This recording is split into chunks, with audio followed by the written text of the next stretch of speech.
Svona, þá ætti upptakan að vera komin í gang. En ég heiti sem sagt Guðrún Björg Egilsdóttir, sérfræðingur hjá Bændasamtökum Íslands. Var það svo sem ekki þegar ég skrifaði verkefni mitt áhrif umhverfis og útskilnað niturs í kúamjólk. En ég gerði það frá Landbúnaðarháskóla Íslands og voru þeir leiðbeinendur mínir þeir Þóroddur Sveinsson og Jóhannes Sveinbjörnsson og var verkefni styrkt af Þróunarsjóði nautgriparæktarinnar. Það sem ég ætla að fara yfir með ykkur í dag, ég ætla að fara hratt yfir þetta með ykkur, það sem sagt hvað úrefni. Segja ykkur aðeins frá stöðu þekkingar, bara örstutt, fer síðan yfir rannsóknarspurningarnar, aðferðir og úrvinnsla á verkefninu og svo niðurstöður og umræður. En útskilnaður niturs í mjólk með úrefni og samanstendur úrefni af kolefni, vetni, köfnunarefni og súrefni. Það myndað úr ammoníaki sem til við próteinniðurbrot í vömb eða þegar of mikið amínósýrum til staðar. Þar sem ammoníak eitrað þá breytir lífrið því strax í úrefni sem flyst með blóðið til nýrnanna til útskilnaði með þvagi. En það getur þó flust mjög auðveldlega yfir í aðra líkamsvökva þar með talið mjólk. En há úrefnisgildi benda til offóðrunar og próteini og orku á meðan lággildi benda til undirfóðrunar. Erlendis hefur því verið skoðað hvort að megi nota úrefnisstyrk í mjólk sem bústjórnartæki til þess að reyna að hámarka framleiðslu og gæði á sem hagstæðastan hátt án þess að komi niður á öðrum þáttum. En erlendis hafa fjölmargar rannsóknir sem snúa tengslum milli umhverfisþátta og úrefnisstyrks í mjólk verið gerðar. Ég ætla svo sem ekki að fara yfir þær hér en í stuttu máli má segja að eina niðurstaðan sem þær eru sammála að það jákvætt samband á milli úrefnisstyrks í mjólk og hrápróteinmagns í fóðri. Með því að auka próteinstyrkinn í fóðrinu þá eykur úrefnisstyrkinn í mjólk. En líkt og ég sagði þá hafa fjölmargir þættir verið rannsakaðir með tilliti til úrefnisstyrks og koma mjög mismunandi niðurstöður í ljós. Það hefur verið greint frá því að úrefnisstyrkur breytist yfir mjaltaskeiðið, yfir árið og eftir mjaltaskeiðum, en það mjög misjafnt milli landa og kúakynja hvernig hann breytist. Það mismunandi samband á milli úrefnisstyrks og annarra innihaldsefna í mjólk eftir löndum. Eitt land greinir frá jákvæðu samband á milli úrefnisstyrks og fitu en næsta neikvæðu. Flestar rannsóknir greina frá jákvæðu samband á milli úrefnisstyrks og nitar, en það mjög mismunandi hvaða niðurstöður kom í ljós þegar samband á milli úrefnisstyrks og frjósemi eru skoðað. Hvað varðar íslenskar rannsóknir þá hafa ekki verið gerðar neinar rannsóknir á umhverfisþáttum í tengsl við úrefnisstyrk í mjólk.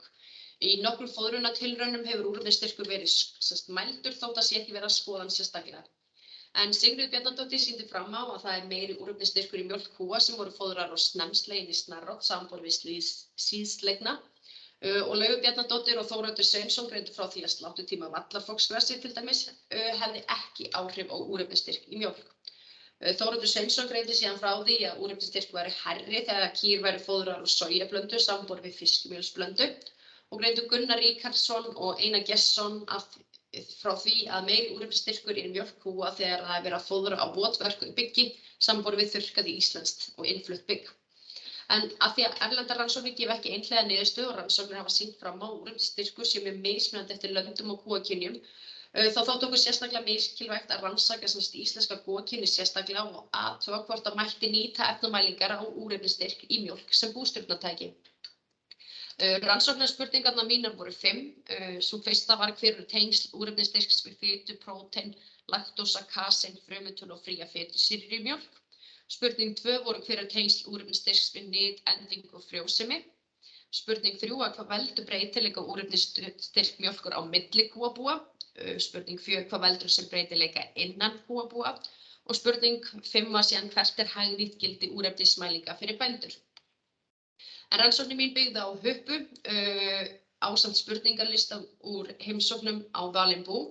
Þá notist við 4 ára tímabil 2015 til 2018 og notum við tanksýnagögn til þess að velja hvað bú yrðu valin til frekari úrvinnslu. En búin urðu að hafa fullkomið skýrsluhald, frávik á mjólkurinnleggi í samlag og skráðum skýrsluhaldsafurðum mátti ekki vera yfir 20%. Búið varð að hafa yfir 15 áskýr sem mjólkuð að meðaltali yfir 4000 lítra ársgrundvelli.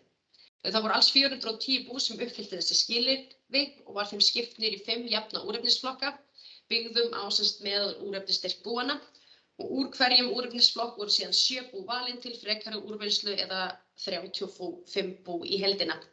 Ég heimsótti síðan 34 bú á vormánuðum 2019. Ég náði aldrei að heimsækja síðasta búið þrátt fyrir ítrekaðar tilraunir og síðar datt eitt bú út vegna þess að það vantaði gögn þaðan en úrvinnslan taldi því 33 bú og var í raun og veru tvíteik, þætt annars vegar spurningalist úr heimsóknum og hins vegar 3 gagnasafn sem ég fékk frá RML. Fyrsta gagnasafnið sneri að öllum einstaklingssýnum eða mjólkursýnum fyrir árið 2015 til 2018 og ég notaði það til að svara spurningunum tengsl á milli úrefnisstyrks og annarra innihaldsefna í mjólk. Annað gagnasafnið sneri að mjaltaskeiðum gripanna og þar kom fram hvenær kýrin bar, hversu mikið og mjólkaði og þess háttar og var notað til þess að svara spurningunni tengsl á milli úrefnisstyrks, nytar, frjósemi og endingar. Þriðja gagnasafnið voru mjólkurskýrslur búanna, það gaf upplýsingar það hversu mikið hver gripur mjólkar að meðaltali á hverjum degi en því miður var ekki hægt að samræma það með einföldu móti við hin gagnasöfnin og var það því ekki notað. Við úrvinnslu kom síðan í ljós ekki öll bú hefðu kýr sem mjólka fleiri en 5 mjaltaskeið og var því ákveðið að notast einungis við mjaltaskeið 1 til 5. Samanstóðu lokagögnin af 3.530 kúm sem hafði tæplega 50.000 einstaklingssýni og yfir 6.300 mjaltaskeið. Þetta má sjá úrefnisflokkurina í rannsókninni minni. Úrefnisflokkur 1 sá flokkur sem hefur lægsta úrefnisstyrkinn. Þar var meðal úrefnisstyrkur búanna á bilinu 4,99 til 5,82 millimól per líter og var meðaltal flokksins 5,50 millimól per líter. En úrefnisstyrkurinn í mjólk íslenskra kúa var að meðaltali 6,2 millimól per líter sem ærlítið hærri styrkur en ráðlegt af RML en viðmiðunargildi úrefnisstyrks fyrir íslenska kýr eru 3 til 6 millimól per líter. Hérna má svo sjá hvernig úrefni breytist yfir mjaltaskeiðið. Við höfum hérna daga frá burði á X-ás og á Y-ás úrefnisstyrkurinn. Það sést hérna hvernig úrefnisstyrkur í mjólk íslenskra kúa eykst í upphafi mjaltaskeiðsins og nær hámarki hérna í kringum 150 dögum frá burði. Þá fer hann minnkandi örlítið og nær stöðugleika í 6,1 til 6,2 millimólum við 240 daga frá burði.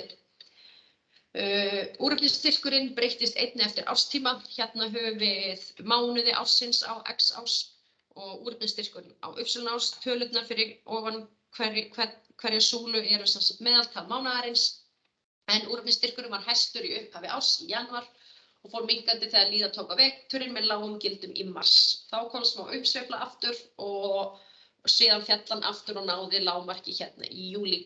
Hann ókst síðan aftur á haustinn og hélst fremur hár fram á áramótum með svona smá niðursveiflu í nóvember. En það þó sérstök athygli vakin á því að munurinn var mestur 0,7 millimól per líter og þetta ekki í samræmi við erlendar rannsóknir sem greina frá því að úrefnisstyrkurinn hækki á vorin og toppi á tímabilinu júní til september. En úrefnisstyrkurinn var þó ekki einungis breytilegur eftir stöðu á mjaltaskeið og ástíma heldur hafði númer mjaltaskeiðsins áhrif líka. En úrefnisstyrkurinn minnkaði með aldri kúnna eða auknum mjaltaskeiðsfjölda. Við alla frekari úrvinnslu var því tekið tillit til stöðu á mjaltaskeiði, árstíma og númeri mjaltaskeiðs. Niðurstöðurnar voru síðan þessar aðkvæðsgreining gaf að samband á milli úrefnisstyrks í mjólk og annarra innihaldsefna væri best skýrt með 3. stigs margliðulíkani í öllum tilfellum fyrirgefið. Skýrði þó hvert innihaldsefni til dæmis fita lítið sem engan breytileika í úrefnisstyrks eða frá 0,2% upp í 3,1%. Saman skýrðu hins vegar fita, prótein, laktósi, fríar fitusýrur og frumundtala, mjaltaskeiðsnúmer, árstími og stað á mjaltaskeiði 12% af breytileikanum í úrefnisstyrk. Ég skoðaði þetta með ferveikagreiningu líka og skoðaði þó hvert innihaldsefni fyrir sig. Í ljós kom að ef úrefnisstyrkurinn fór yfir 6,10 millimól per lítra þá minnkaði fituprósentan. Það var marktækur munur á milli úrefnisflokka hjá prótein og laktósa en munurinn var mjög lítill. Hvað varðar kaseinið þá var einnig munur á milli flokka en aftur var það mjög lítill munur á milli flokka og við erum að tala breytingu á öðrum aukastaf. Frumutalan hækkaði hins vegar með auknum úrefnisstyrk. Kýrnar sem tilheyrðu úrefnisflokki 1 voru með marktækt lægri frumutölu en kýr í úrefnisflokkum 3 til 5 og má því draga þá ályktun að frumutalan hækkar ef úrefnisstyrkur fer yfir 5,82 millimól per líter. Hvað var það fríar fitusýrur, þá var marktækt minnst af fríum fitusýrum í úrefnisflokki 1 og langmest af þeim í úrefnisflokki 5. Aukningin var þó ekki alveg línuleg og má draga það ályktun að fríar fitusýrur hækka ef úrefnisstyrkur fer yfir 5,82 millimól per líter.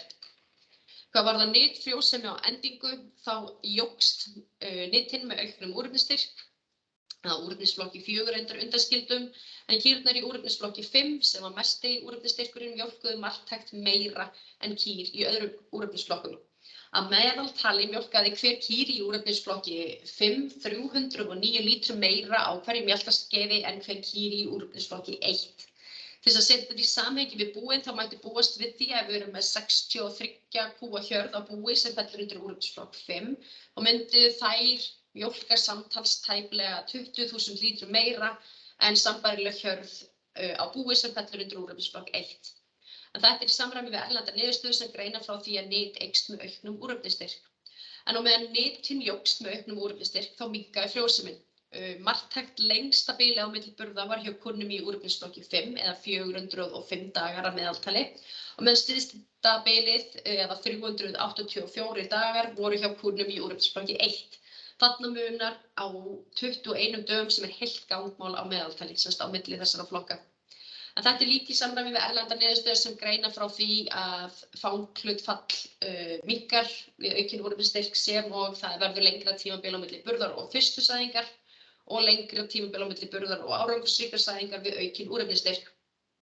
Hvað varðar endingu þá voru kýr í hærri úrefnisflokkum marktækt langlífari í dögum talið, en þær báru hins vegar ekki fleiri kálfum eða mjólkuðu fleiri mjaltaskeið, heldur mátti rekja lengri lífaldur til hærri aldurs við fyrsta burð.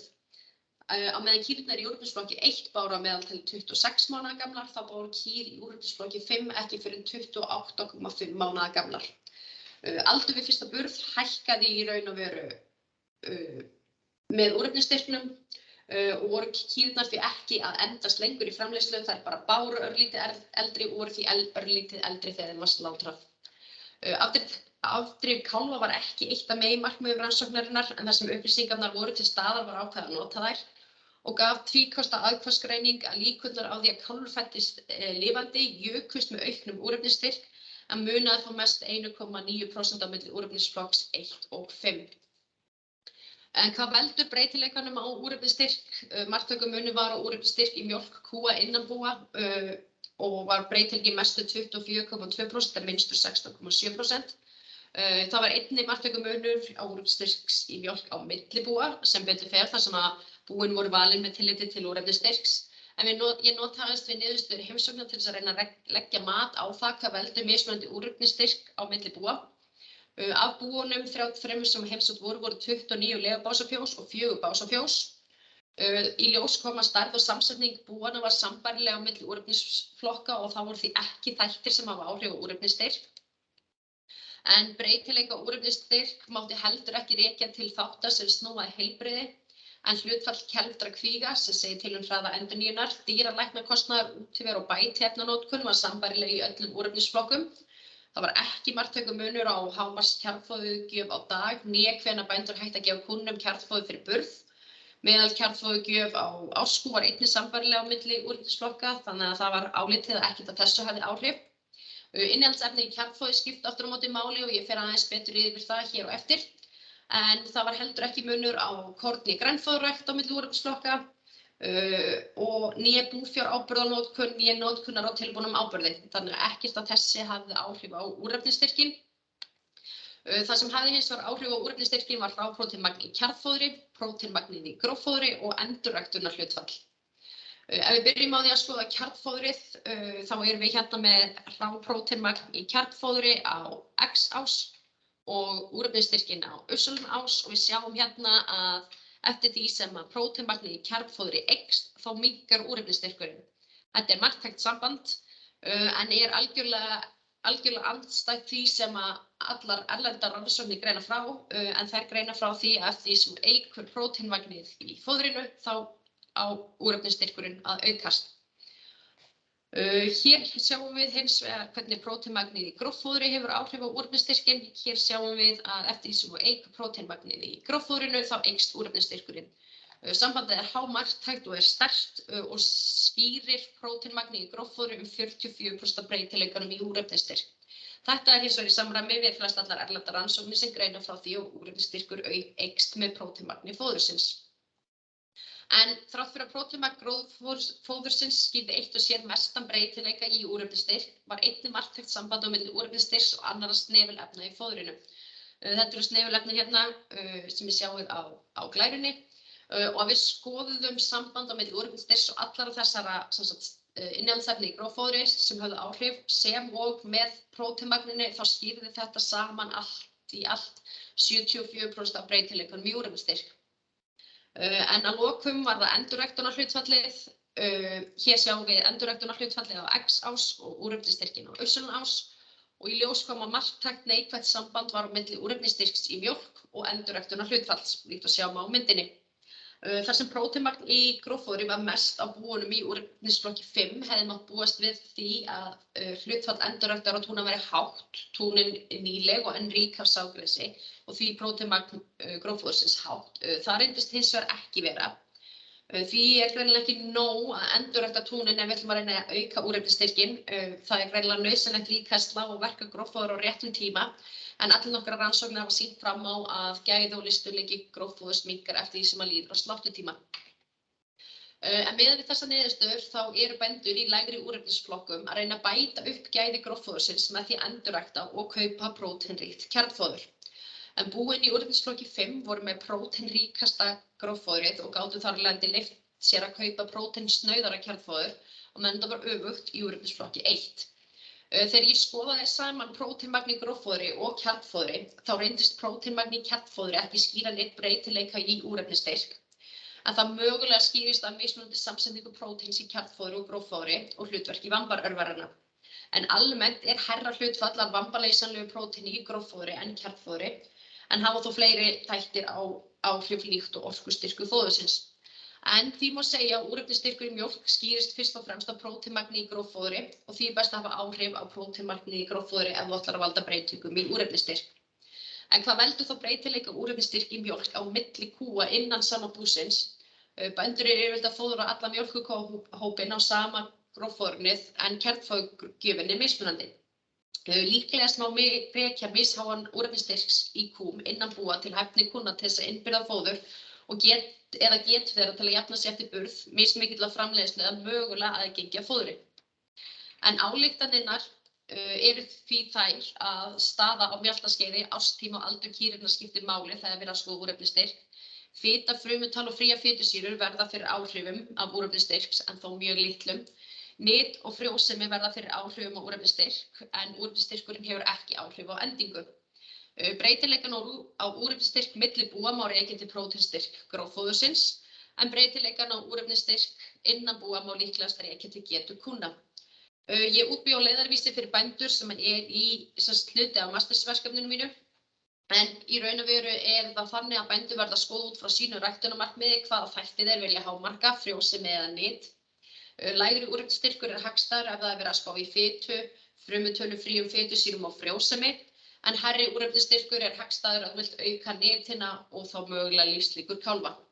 En það þó mjög lítið sem hann eykst. Þú eykur úrefnisstyrk með því að bera nægilegt magn af nitri á en þú voru að passa því jafnframt að slá og hirða á réttum tíma. Ef að markmiðið að minnka úrefnisstyrkinn þá má mögulega bera á minni nituráburð en það þarf samt sem áður að passa upp á að slá og hirða á réttum tíma. Takk fyrir.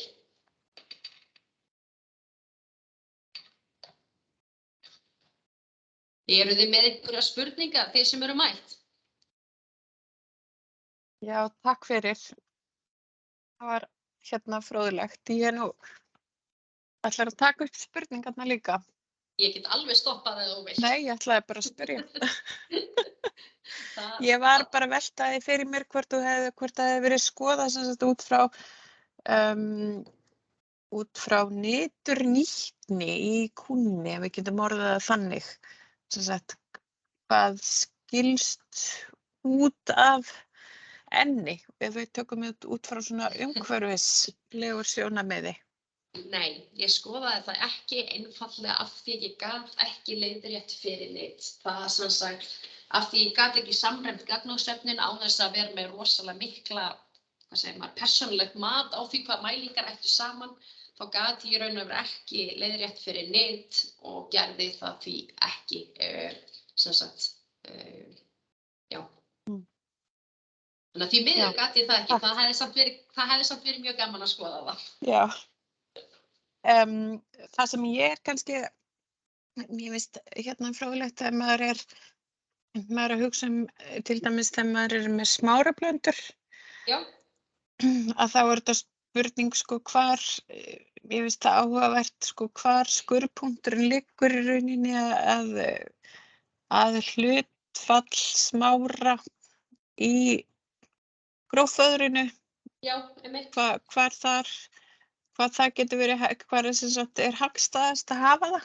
Já, ég skil. Út frá hérna, já, út frá þessum efnaskiptum í kúnni og þá kemur inn á þetta líka þessa nitunýtni.